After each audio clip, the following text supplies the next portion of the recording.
Hello everybody, welcome back to another Journal With Me video. Today we are journaling all about what we did for my birthday, which was in mid-April, and we went to a local plant store about an hour away, in a town about an hour away from us, and they had a big festival going on that day, so the kids got ice cream and all kinds of stuff, and I obviously brought home lots of new little plant babies. So you saw me just cut out a piece of a vintage children's dictionary. This is Plant. So I'm going to use that in this spread. I also have several photos. I end up using almost all of them.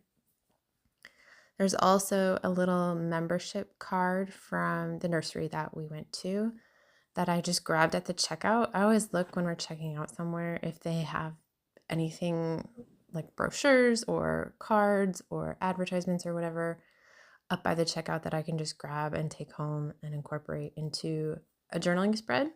So I have one of those. I also pulled out several cutouts of plants from a vintage home gardening book all about houseplants.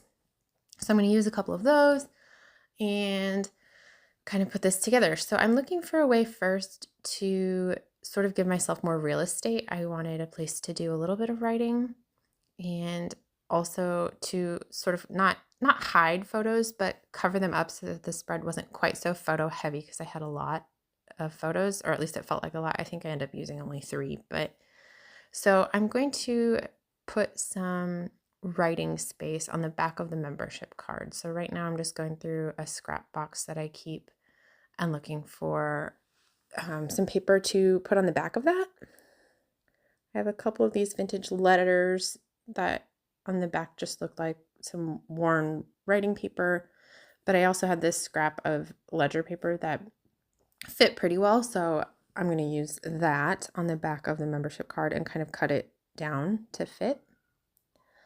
And then that will end up being, you see me playing with it right there, a little fold out. So all the journaling, not all of the journaling, but most of the journaling will end up being hidden in this spread. And then that'll also give me a place to sort of tuck away a couple photos so that the spread is a little less photo heavy.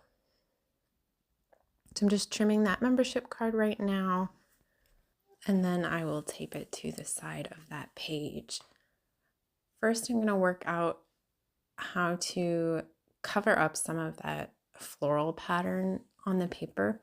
I do really like it, but it was kind of busy, and the way that it is on the page, it's 1/2 of a bigger design. So it looks a little odd because it looks off-centered.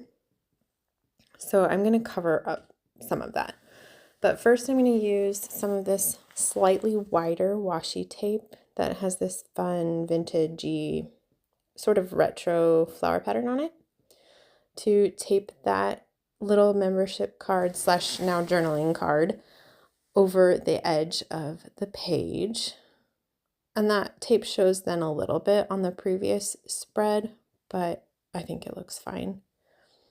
So I'm going to put tape on both sides just to reinforce that little hinge that it creates. And it adds a fun pattern to the overall spread also.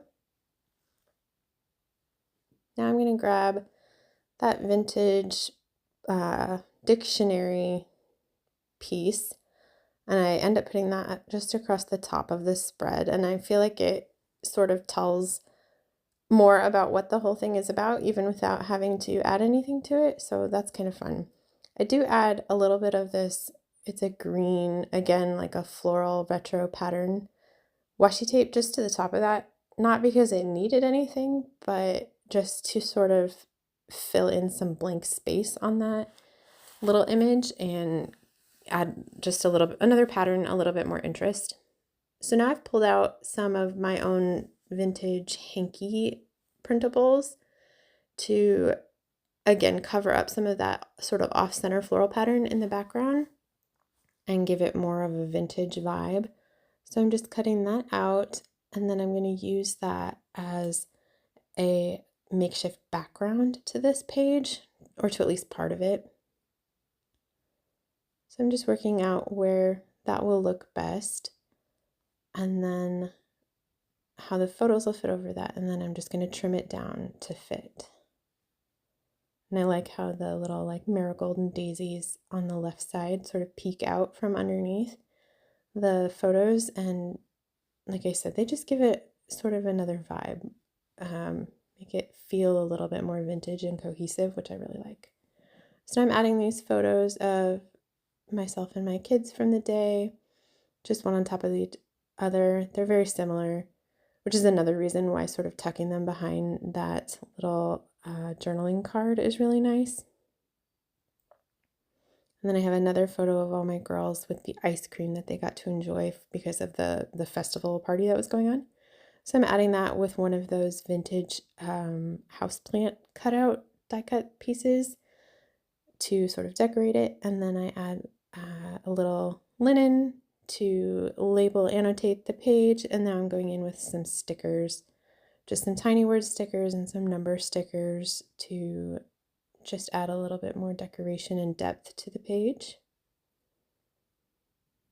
And then that's pretty much it other than the actual journaling. So now I'm going to go in and just write the date and a little bit about the photos and what we did that day. And I'm just going to fold that journaling card over the page previous to make the writing a little bit easier.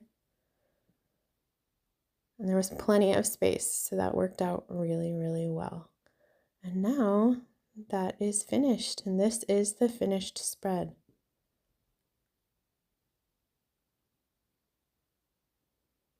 So it's pretty simple, pretty easy, but I really like the way that it turned out. So I hope you like it. I hope you enjoyed this video, and I will see you guys again soon. Bye.